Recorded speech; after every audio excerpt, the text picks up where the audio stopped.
livro de Deuteronômio, no capítulo de número 32.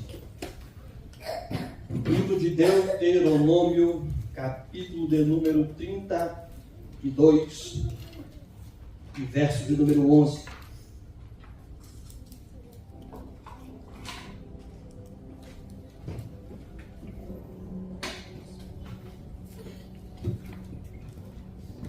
Na minha versão diz assim: como a águia desperta a sua ninhada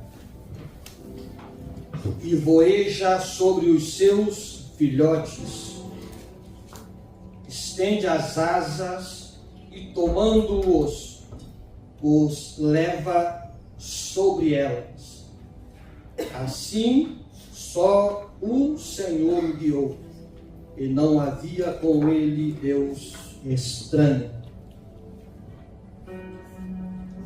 Coloca, por favor, lá o 11. Relê comigo, irmãos, por gentileza, a partir da contagem de 3. 1, 2, 3.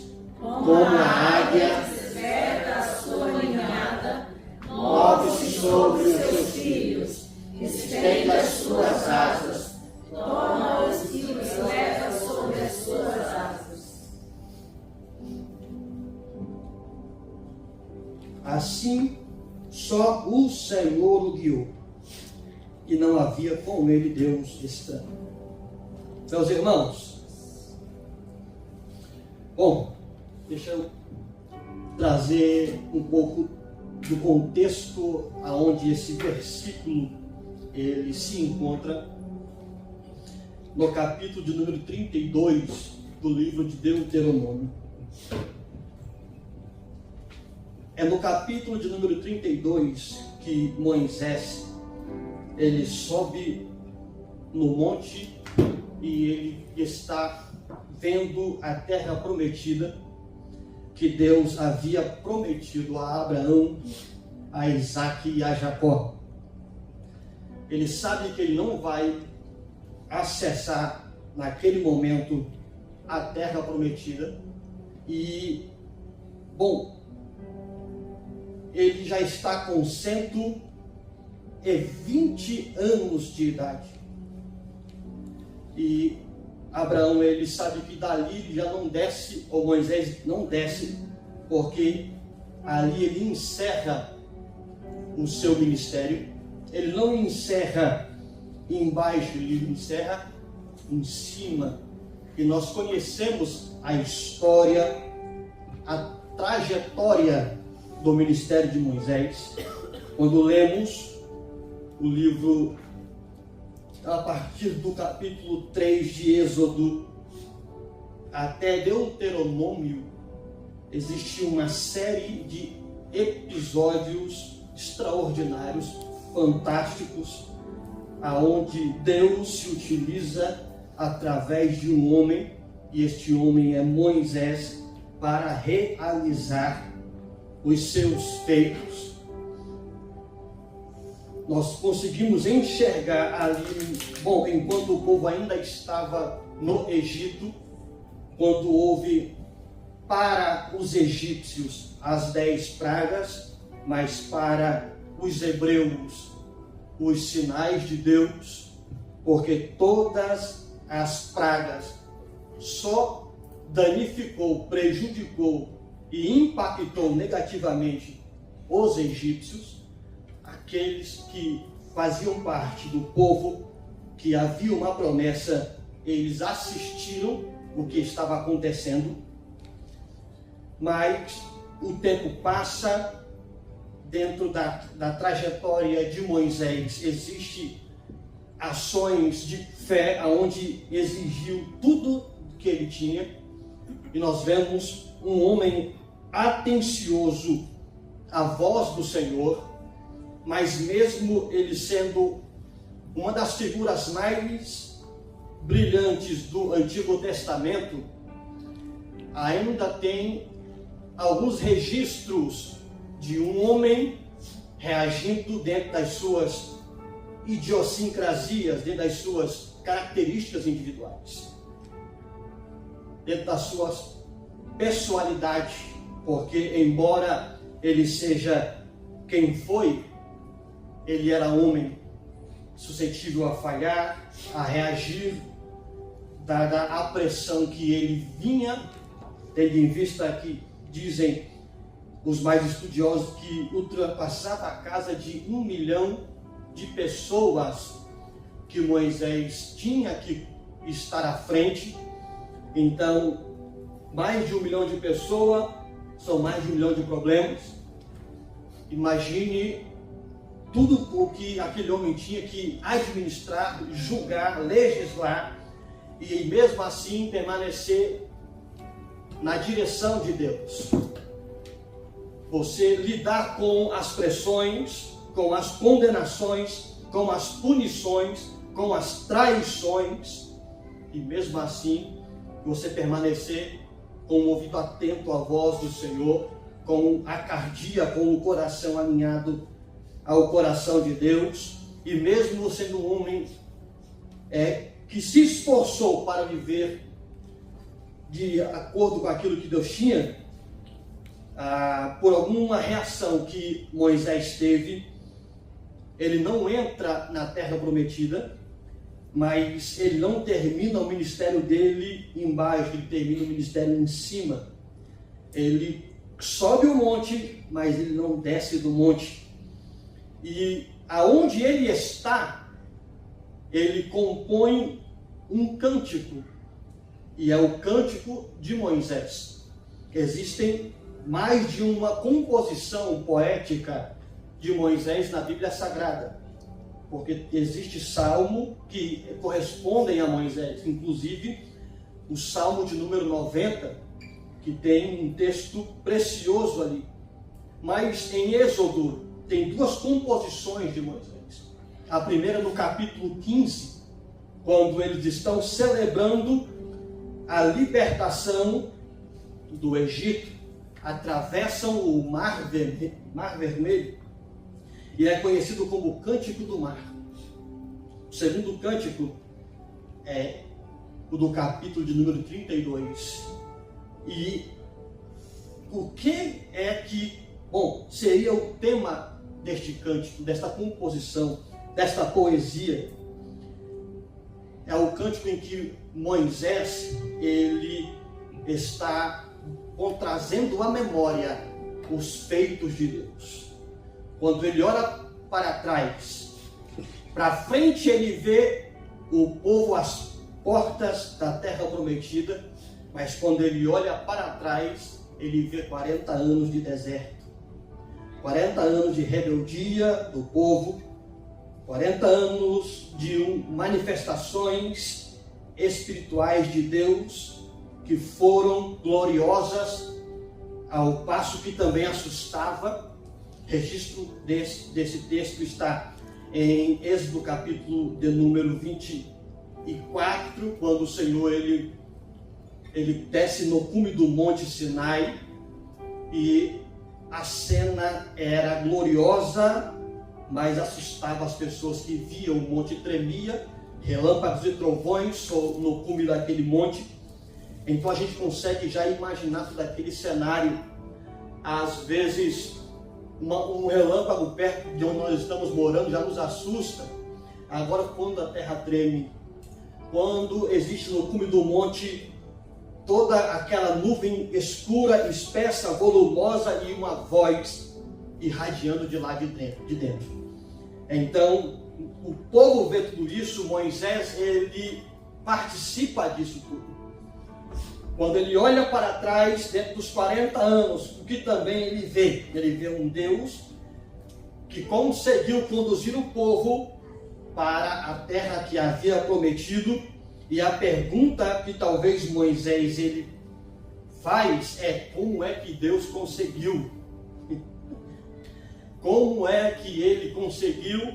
Porque caminhando no meio do povo, ele percebeu, ele viu que não era fácil. Mas o Senhor, irmãos, ele consegue pegar aquilo que para nós não seja fácil ou até impossível, tornar possível e fazer cumprir a sua palavra. Então, olhando para tudo isso, irmãos, olhando para tudo isso, porque quando Moisés olha para trás, ele vê um Deus fiel. Quando Moisés olha para trás, ele vê um Deus presente, que cumpre a palavra. Mas quando ele também olha para trás, ele vê um povo que várias vezes foi infiel. Que várias vezes tentaram retornar para o Egito, achando que a alimentação e a vida, embora de escravos, às vezes eram melhores do que o que eles estavam atravessando naquele momento. E uma das formas que Moisés ele se utiliza para manifestar, para tornar mais clara tudo que nós, em forma bem resumida, falou aqui, é o verso de número 11 do capítulo 32. E o que consta? Como a águia desperta a sua ninhada. Como a águia desperta a sua ninhada. O que Moisés está trazendo aqui, irmãos, nesse texto, é o seguinte: é uma águia com os seus filhotes e propositalmente ela agita os filhotes para que eles possam sair de onde estão e terem uma experiência a partir dali. Porque certamente a águia mãe, ela sabe muitas coisas que os filhotes não sabem. E uma das coisas é: se ficarem aqui, nunca vão descobrir as asas que eles possuem. Nunca vão descobrir até onde eles conseguem ir. Até onde conseguem alcançar. E parece que é algo desumano, parece que é algo em que é uma mãe que não liga para os filhotes, mas na verdade é o contrário disso. Ela os desafia, ela os sacode, ela os coloca para fora do ninho, ela os lança fora dali, para que eles comecem a bater as suas asas, desenvolvam-se e comecem a alçar voos. E comece a entender que as asas que estão atrás não é uma mera enfeite dos seus corpos, mas fazem parte e têm utilidade. E quem é que enxerga isso? A mãe. O filho, talvez, na idade em que eles estão, eles não conseguem compreender o propósito, a necessidade, a razão. Quem, às vezes, um filho não olhou para um pai ou para uma mãe e às vezes fez algumas questões, algumas perguntas, mas por que eu não entendo? E a mãe ou o pai diz: não, mas eu sei o que eu estou fazendo. E ela fala isso em razão da experiência de vida. Eu sei porque eu já vivi vários anos à sua frente, e obviamente isso não vai tornar para a criança uma mudança de chave. Vai desafiá-lo, ele vai gostar, talvez não, irmão. Mas na concepção da águia é que, certamente, se eu os lançar daqui, há uma chance deles voarem, mas se permanecerem aqui, provavelmente jamais saberão voar. A razão de que Moisés ele se utiliza desse texto é quando Deus, em meio à travessia do deserto, se utiliza daquele momento para treinar o povo, para falar com o povo, lançá-los em mudanças inesperadas. Aleluia. De alguma forma as portas se fecham, algumas coisas que eu não consigo explicar acontecem. Talvez períodos de desconforto surgem, tudo estava indo bem até um certo dia, mas depois dali houve um desajuste na minha vida e eu não sei o que está acontecendo, e às vezes é o próprio Deus sacudindo o nosso ninho para fazer com que eu enxergue as asas que eu tenho, para fazer com que eu enxergue o potencial que há em mim, para me fazer entender que há um Deus que Ele mexe no conforto em que eu vivo, para eu desenvolver o que eu tenho em mim para viver e é muito além daquilo que eu mesmo imagino. Glória a Deus. E isso só acontece, irmãos, quando o ninho é sacudido. Eu poderia nomear esta mensagem igual a irmã Marcela, dizendo assim: quando Deus agita o nosso ninho. Quando Deus agita o nosso ninho, pastor, o que vai acontecer? Certamente, irmãos, nós jamais permaneceremos como estamos. Jamais seremos os mesmos. Jamais continuaremos na mesma perspectiva. Aquilo que poderia parecer, ou você nomeou como crise, era o Senhor sacudindo a tua vida para fazer você criar músculos espirituais, para fazer você sair de onde você está, para você fazer você voar aonde você jamais conseguiria alcançar e a partir de lá viver experiências muito maiores com Deus. Amém. Glória a Deus. Amém. Irmãos, eu ouvi algo hoje, essa semana, em algum podcast, em que um homem falou bem assim, cristão, né? Homem servo de Deus, que ele dizia assim que às vezes algumas áreas da nossa vida, elas podem ser afetadas, tocadas pelo mal, pelo diabo, seja lá pelo espírito ruim que for. Mas ele não pode mexer em todas as áreas ao mesmo tempo. Me fez pensar, me fez refletir, me fez concordar com ele.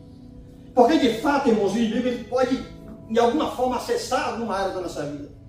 O relacionamento, o trabalho, o financeiro, a saúde. Mas, na maioria das vezes, é uma área por vez.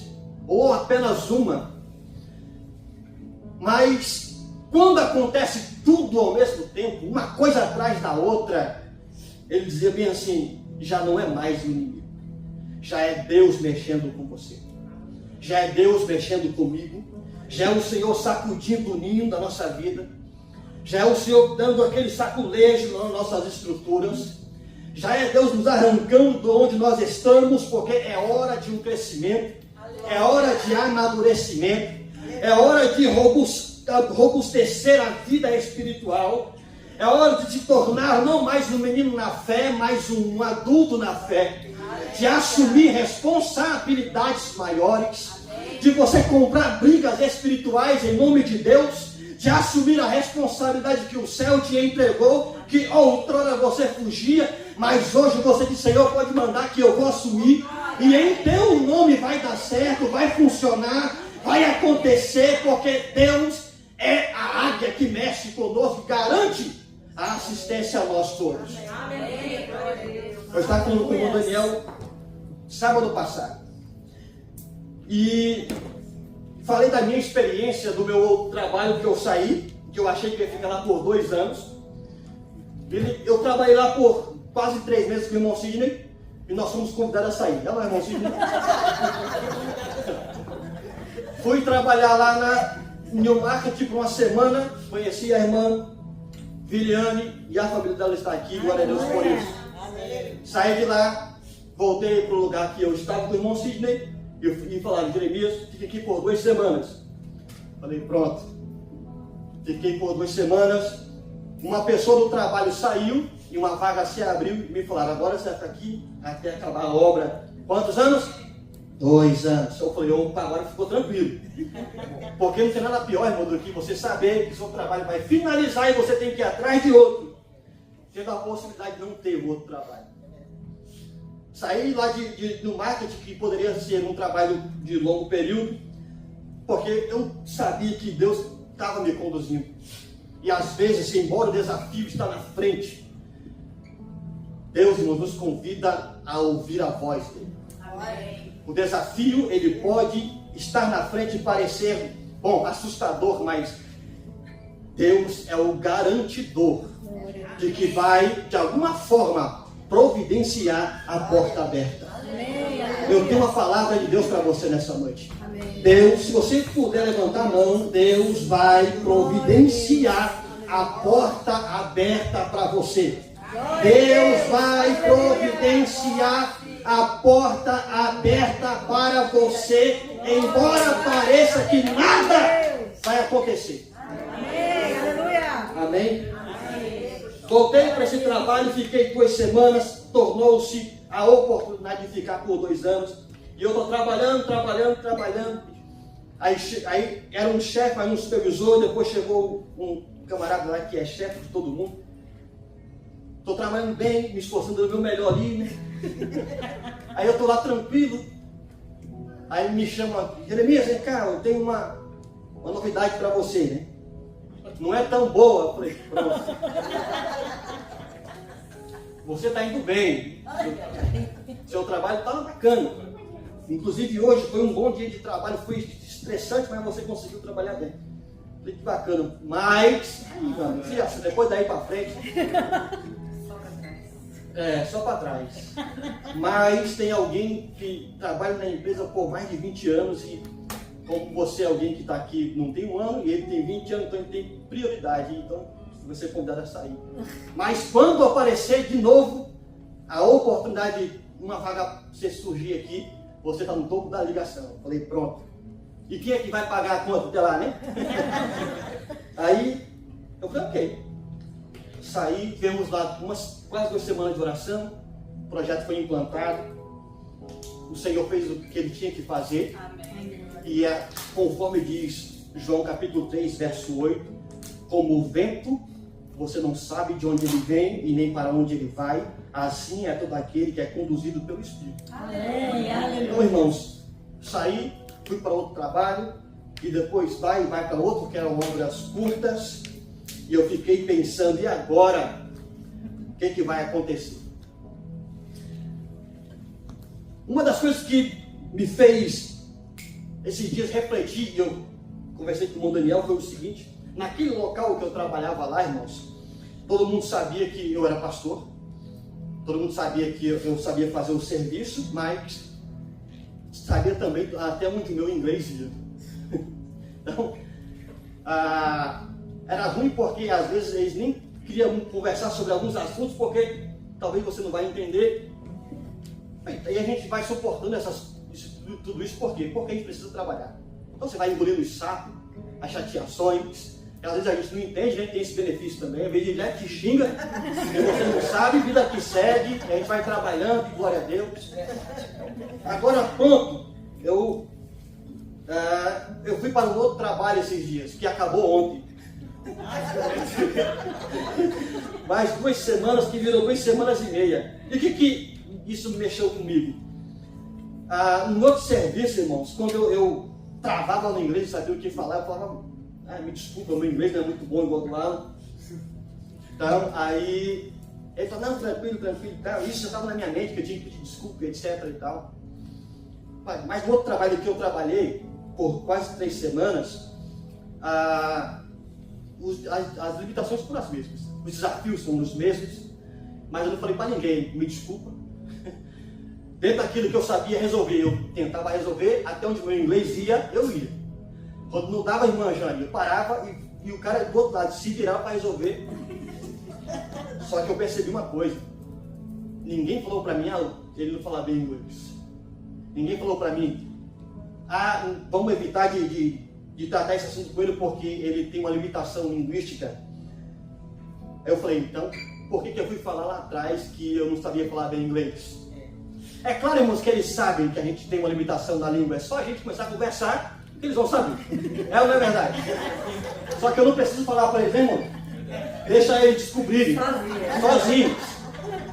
Aí eu entendi, eu estava trabalhando lá um dia no meu serviço e refletindo no texto bíblico, na mensagem que eu vou pregar, e me veio na minha mente que isso eu falo na minha experiência pessoal, que eu tinha até medo de fazer novos cursos para obter novas alternativas de trabalho.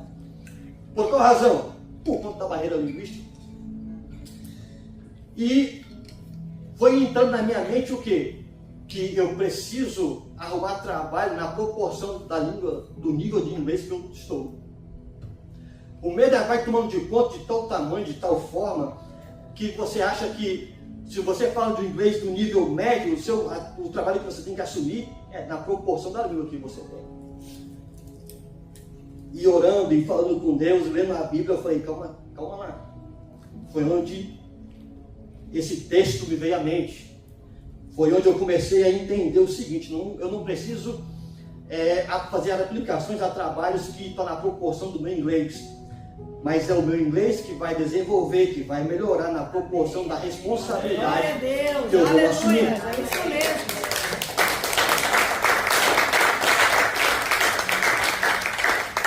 Agora, irmãos, o ponto é, quando é que eu vou começar? Eu comecei a pensar nisso, mas como é que eu vou começar a agir a partir desse pensamento? Quando é que eu vou começar a ter novas medidas na vida, novos comportamentos? Porque o meu pensamento ele foi mudado, conforme diz o apóstolo Paulo em Romanos 12:2, né? Transformai-vos segundo a renovação do vosso entendimento. E eu renovei o meu entendimento, mas agora eu preciso renovar o meu quê? O meu comportamento, as minhas ações. O que eu vou fazer a partir de agora? Está falando com o irmão Daniel. Vou fazer mais uns 2 cursos. Ah, mas e como é que o cara vai te explicar? Vai dar certo. Vai dar certo, Alan. O negócio é o quê? É a gente compreender que, embora haja os desafios que sempre existiram, irmãos, eu não posso deixar que esses desafios me aprisionem, me tornem refém deles, do medo, Aleluia. da vergonha. Será que vão me entender? Será que eu vou conseguir? Será que eu vou chegar lá? E eu só vou saber disso se eu fazer o curso, se eu aplicar, se eu ter coragem de investir dinheiro, tempo e voltar e fazer as aplicações. Amém. E sabe quando é que essas coisas acontecem aqui? Quando Deus ele vê que é necessário agitar o ninho para sair desse conformismo, da preguiça de aprender inglês, da falta de coragem de fazer uma aplicação de um trabalho que o salário é maior, de você ter aplicação de comprar uma casa, de você fazer aplicação para obter vistos. Eu não sei o que você tem no coração, que talvez o medo está tomando isso de você, mas eu tenho uma coisa de Deus para a tua vida, é que o Senhor vai sacudir o teu ninho. Glória a Deus. Vai mexer nas nossas estruturas, para nos arrancar de onde nós estamos, não apenas para tornar o nosso salário maior, ou o trabalho melhor, não é por isso, mas que em todas as áreas da nossa vida, nós possamos alcançar melhoria, aperfeiçoamento, sermos melhores seres humanos, homens e mulheres de Deus, desenvolvidos espiritualmente e amadurecidos por Deus. Amém. Glória a Deus. Amém? Amém. Glória a Deus. Amém ou não? Amém. É aquele perfil de pessoa que começou sendo um self-employer, trabalhando em uma certa empresa, hoje abriu uma empresa e vai trabalhando e vai galgando experiências maiores. Como, pastor? Glória a Deus. Fé. Aleluia. Nós alcançamos e acessamos tudo isso, irmãos, com fé no Senhor. Amém. E Deus, quando Ele nos sacode, às vezes pensamos, Deus quer me matar, estou em pecado, e uma série de pensamentos que está totalmente oposto àquilo que Deus quer, porque nós não estamos movidos ou não estamos conectados espiritualmente aos céus para compreender tudo isso. E a primeira reação que nós temos é: bom, alguma coisa errada está acontecendo aqui. Alguma coisa errada está acontecendo. Por quê? Porque saiu do nível do normal. As águas estavam paradas, estavam tudo tranquilo. Eu estava dormindo e acordando em paz. Mas agora o negócio virou de ponta cabeça e eu não sei o que eu faço. E o que é que eu faço então, pastor? Eu deixo Deus sacudir tudo o que Ele quer sacudir. Porque como esta águia que sacode o ninho, mas também ela paira sobre os filhotes. O que é isso? Quer dizer que ela não abandona os filhotes, que ela lança fora do ninho. Ela os lança, mas ela os observa de longe. Ela voa junto. Ela pode vê-los que talvez não conseguir alçar um voo perfeito, mas ela está com eles assistindo o desenvolvimento desse povo, desses animais, dos filhinhos. Amém. Irmãos, assim é Deus. Amém. Que nos arranca de onde nós estamos, que mexe em nós, que tira de onde nós estávamos, mas Ele não nos abandona ao processo. Você lembra de Mateus no capítulo de número 14? quando ele, depois de multiplicar os pães e os peixes, ele insiste, compele, empurra, obriga os discípulos a entrarem no barco e partirem para o outro lado. Uma história conhecida de nós todos. O que acontece no meio? No meio do rio, no meio da noite, de madrugada. O texto diz que as águas se agitam assustadoramente e eles estão apanhando das águas, o barco está sendo açoitado. E o que passa pela mente? Vai todo mundo morrer aqui nessa noite. Mas o texto diz que depois que Jesus ele envia aquele povo para irem para o outro lado, ele sobe no monte para orar. Aleluia. Eles estão distantes, mas Jesus está no monte. E quanto mais alto Jesus está, mais longe ele consegue enxergar. Aleluia. Ou seja, ele pode enviar os homens, mas jamais sairão do campo da visão de Jesus. Aleluia. Ele pode te enviar, irmãos, para o meio das águas turbulentas, mas você sempre estará no campo da visão do Cristo vivo e ressurreto. Você sempre vai estar no campo da visão de Jesus. Podem as águas parecerem que vão virar a tua embarcação, mas ele vai estar olhando todo esse cenário e vai chegar uma hora, obrigado, em que ele vai se apresentar e acalmar as águas e acalmar o teu coração. Amém. Aleluia. Amém? Estende as asas. E o que é estender as asas, pastor? É oferecer o suporte. É fazer com que Deus crie condições. Mas são condições para que o filhote aprenda. São condições para que eu e você aprendam nessa fase tão turbulenta. Porque ele nunca exigirá um crescimento da gente, irmãos, de uma graça que ele não pode liberar. Possamos até passar por situações difíceis, mas como Paulo ouviu de Deus, a minha graça te basta. No teu sofrimento, a minha graça te basta. Quando tudo parece que vai virar de cabeça para baixo, a minha graça vai estar sobre a tua vida. A minha graça vai ser suficiente para liberar força na tua vida.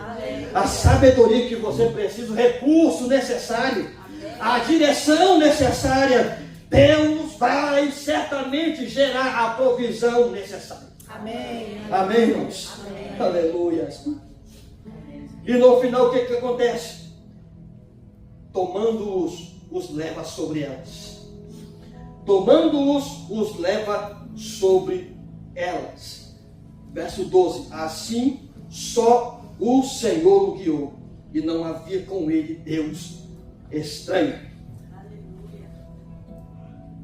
Deus é um Deus que, em algum momento em que parece que nada vai acontecer, ele nos carrega sobre ele. Glória a Deus. Mesmo quando o filhote pode falhar no voo, da mesma forma que a águia permanece presente, e no final ela apanha os filhotes, o Senhor, ele também está conosco. Amém. Embora falhemos, mas ele continua presente. Uma das coisas mais fantásticas no ministério de Jesus, e aqui eu encerro essa ministração, está na pessoa de Pedro. Ele não é transformado 100%, irmãos, até o final do ministério de Jesus. Até o final em que Cristo é crucificado na cruz, Pedro ainda continua o mesmo homem. Ele é reativo, é sanguíneo. Na oportunidade que teve, errou a garganta e acertou a orelha do camarada. Negou. Aconteceu uma série de situações. E no final do ministério de Cristo, ele mudou? Continuou do mesmo jeito. E sabe o que é interessante? É que o mesmo Cristo volta atrás de Pedro, convidando para que Pedro volte para aquilo que o Senhor o chamou. Embora Pedro tenha errado, a graça de Jesus esteve lá para fazê-lo retornar ao caminho correto, ensiná-lo o plano perfeito de Cristo. amadurecê-lo na jornada e fazer daquele homem uma ferramenta extraordinária para mudar a história dos homens. Amém? Eu quero convidar você a ficar sobre seus pés. Há um convite de Deus para você nesta noite. Você não veio em vão aqui nesta casa de Deus. Você não veio em vão porque alguém lhe convidou apenas porque você não tinha uma agenda, você não tinha um compromisso. Não, você veio para cá porque o Senhor lhe chamou dizendo assim, que eu vou mexer no teu ninho para amadurecer você, para lhe treinar e para fazer de você a ave, a águia que eu preciso para desenvolver o ministério que eu tenho para você nesse lugar. Aleluia. Eu quero orar por você nesta noite. Eu quero te convidar a fechar os seus olhos, a falar com o Senhor nesta noite, a conversar com Ele. Se porventura tem alguém aqui nesta noite que falou, pastor, fazia tempo que eu estava totalmente distante do plano, do projeto, da vontade de Deus, mas hoje eu quero ser aquele que voltou para a casa do Pai. Hoje eu quero ser aquela pessoa que vai começar um novo caminhar, uma nova caminhada, um novo planejamento. E esse agora é o Senhor no centro da minha vida, comandando o meu ser, sendo o Senhor da minha vida. E se essa pessoa ela está aqui, eu quero convidar você a levantar sua mão, que eu quero orar por você. Eu quero orar pela tua vida. Eu quero orar juntamente com esta igreja. Se não, eu quero ainda por você de olhos fechados. Ore comigo, irmãos. Pai, em nome de Jesus, em nome do teu Filho amado Jesus Cristo, Senhor, em nome do teu Filho amado Jesus, Pai, nós te glorificamos porque eu sei que o Senhor tem um plano, um projeto, um plano perfeito. A tua vontade é boa, a tua vontade é perfeita, a tua vontade é agradável. A tua vontade, Senhor, ela vai além dos meus pensamentos, dos nossos planejamentos, porque a tua palavra diz que os planos do Senhor são mais altos que o meu. Os planos do Senhor são mais altos que os meus. É mais alto do que os nossos. A tua vontade é melhor, ó Deus. A tua vontade é melhor, Espírito Santo. A tua vontade é melhor, Jesus. A tua vontade é melhor, Pai. Eis as nossas vidas aqui nesta noite. Faz de nós o teu querer, Senhor. Faça de nós a tua vontade. Faça de nós o que tu queres. O que tu queres. Alinha-nos ao que tu queres. Alinha-nos ao teu coração. Alinha o nosso coração ao teu. E continua a falar dentro de nós. A treinar-nos. A preparar-nos. A tornar-nos homens e mulheres, ó Deus, conduzidos pela tua voz. Conduzidos por aquilo que tu queres. É o nome poderoso de Jesus, Senhor. É o nome poderoso de Jesus, Senhor. Em o nome de Jesus. Em o nome de Jesus, Pai. Em o nome de Jesus. Faça de nós uma igreja alinhada ao teu coração. Faça de nós uma igreja alinhada ao teu Espírito. A tua vontade, Senhor. A tua voz. Faça de nós homens e mulheres, ó Deus, que em meio aos desafios ainda descansamos em Ti, em meio às pancadas ainda esperançamos no Senhor. Pai, tudo que fazemos, o fazemos em Teu nome, porque em Teu nome tudo pode ser feito, ó Deus. A Tua palavra nos garante, a Tua palavra nos garante. Em nome de Jesus, Senhor, em nome de Jesus. Em o nome de Jesus, meu Pai, é que eu te oro e te agradeço. Amém? Amém. Meus irmãos, já partindo para o fim, quarta-feira nós